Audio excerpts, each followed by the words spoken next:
So today we'll talk about the so-called rare earth minerals, something which is becoming increasingly common. Um, Very exotic names, yttrium, scandium, etc. And I can't help but relate them to various country names, Scandinavia and Eritrea, and so on and so forth. But yeah, quite a bit in the news these days.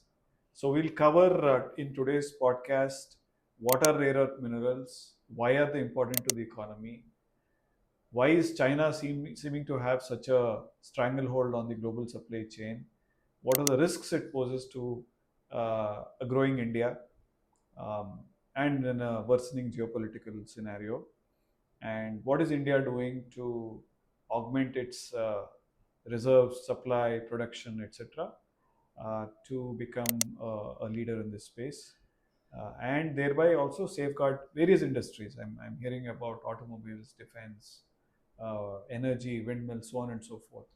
So we'll cover all of this and discover why the next decade should be a better one, with India having better control on its supply chain of the commonly known as rare earth minerals. So to begin with, rare earth minerals are not really rare. Uh, they are quite abundantly available. The only issue is they are not at one place.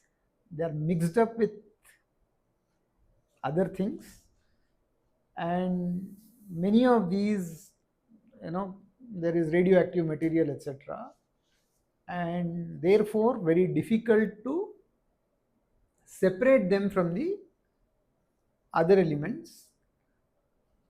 And India in particular does not have the technology to do this. And that is the reason why we are having this situation of not having adequate supply of rare earth. Now, why rare earth elements have become important?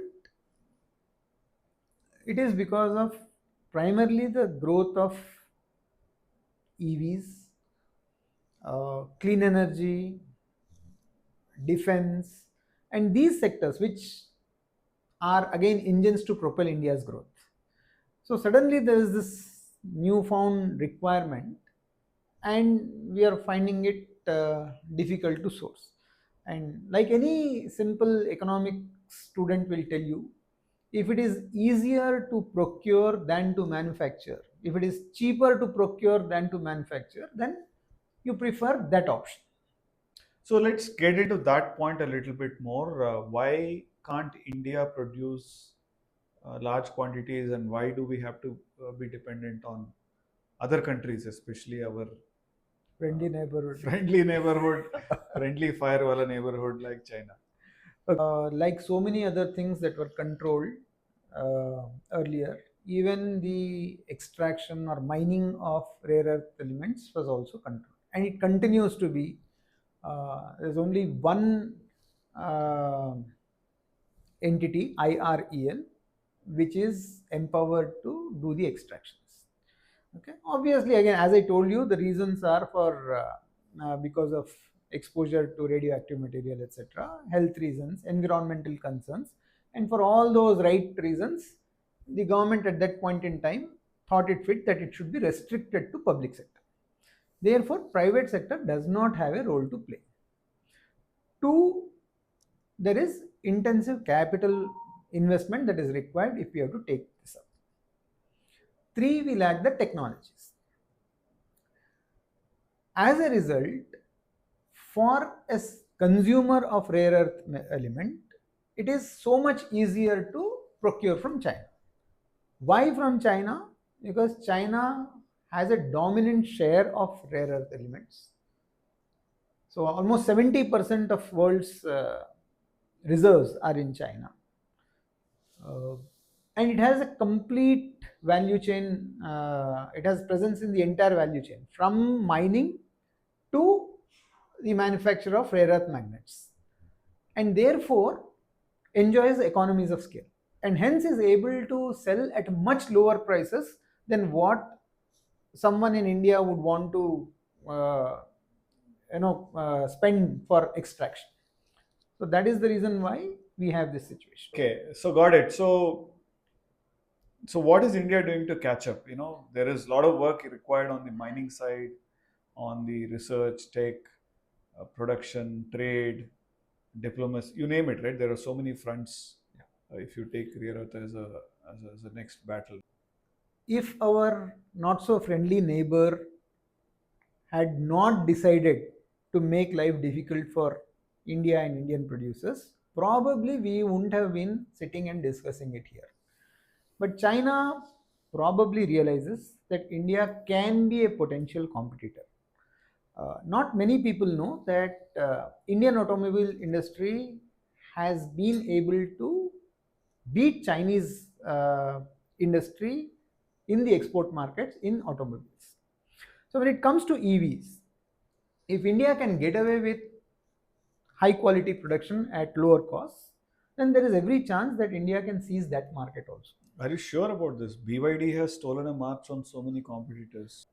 Uh, Probably, uh, I do not know what the Chinese leadership thinks, but my guess is that they would have wanted Indian industry to suffer setbacks while they um, clinch the market share globally. And for various procedural bureaucratic reasons, they've stopped the supply of rare earths to India. The situation is so bad that Rajiv Bajaj has gone on record saying that our output of EVs will be zero in August if this problem is not resolved. Okay. So now, willy nilly, we have to wake up to this threat and resolve it. And thankfully, the Indian government is taking steps in the right direction. Okay, so we have entered into agreement with Australia.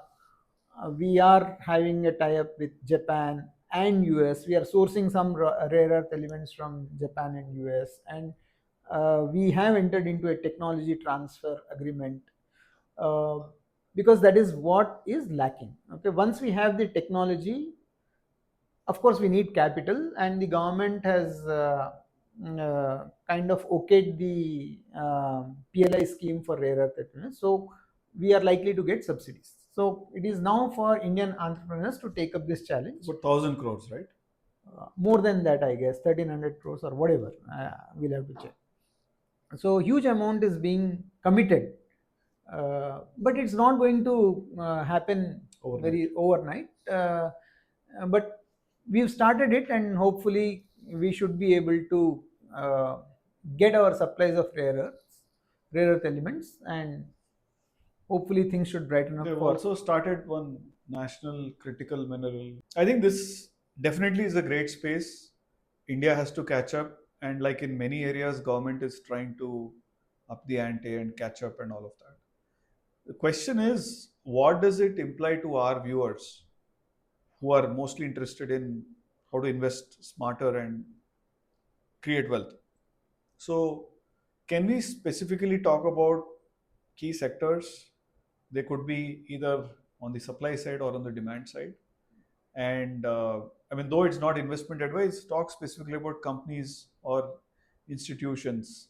I guess many of them would be in the public sector space, which are really active, so that we kind of can get a pulse of what's happening when we get news about these companies. You did the right thing by mentioning that this is not investment advice, because we will be uh, mentioning some companies, but that is neither a recommendation nor should it be taken in any such manner. See, uh, many industries are consumers of rare earths. We talked about EVs. So many companies are now into manufacturing of electronic vehicles, whether it is two wheelers, say Bajaj Auto, TVS Motors, or four wheelers. Multiple Indian companies are now getting into production of EVs. So these are major consumers. Then, if we are talking of clean energy, particularly wind energy, Suzlon, Adani, these are companies which will need these rare earth magnets for their production. Even defense companies, Bharat Electronics, HAL, which we have in our portfolio. Uh, they need rare earth elements for uh, electronics as well as for defense. Okay, one of the things that is bugging our growth is the lack of engines, aeroplane engines. That is also again dependent on availability of rare earth elements.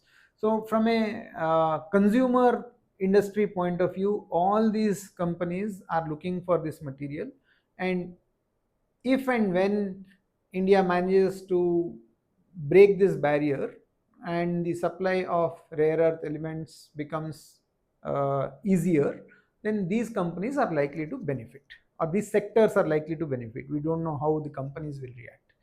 Uh, Currently, who are the suppliers? Unfortunately, we don't have many suppliers. Only IREL, which is a public sector unit owned by Government of India, uh, has a monopoly in mining of these rare earth elements. But as I said, the government is opening up. Coal India has been is taking up a pilot. Hindustan Zinc, which is again owned by the Vedanta Group, it's a private sector player.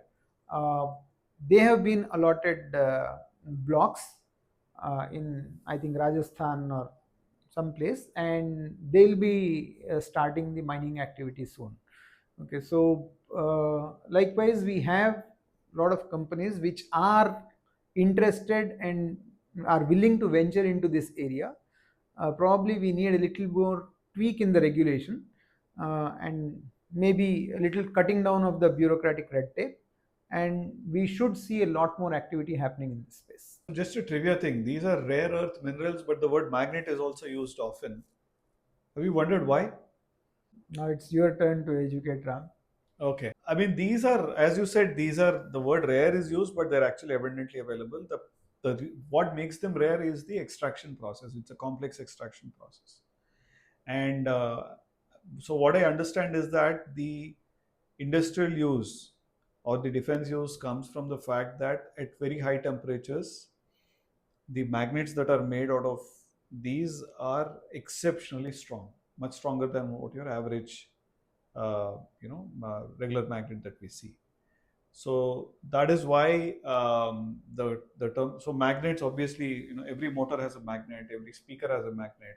So those magnets are there, and obviously in electric vehicles or missiles, etc. Especially in missiles, you need magnets that bind certain things together at extremely high temperatures and velocity. With that speed, the regular magnet will just come off.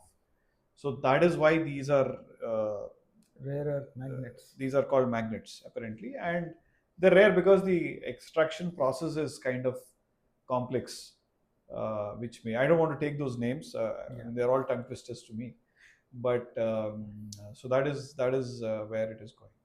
And all this while I was thinking they're called magnets because they attract investors and entrepreneurs. Speaking of what attracts investors, even tulips should be called magnets.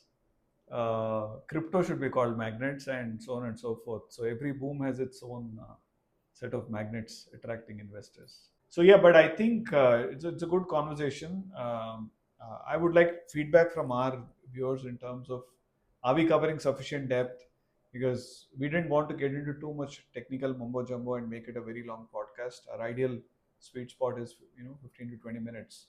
So some topics will go deeper, some topics we'll just cover them because they are topical, they are very much in the news, and they are of strategic importance. Rare earth minerals and magnets are very, very critical to our future, and good to see our country catching up and trying to um, counter what China is doing in making us more Atmanirbhar, right?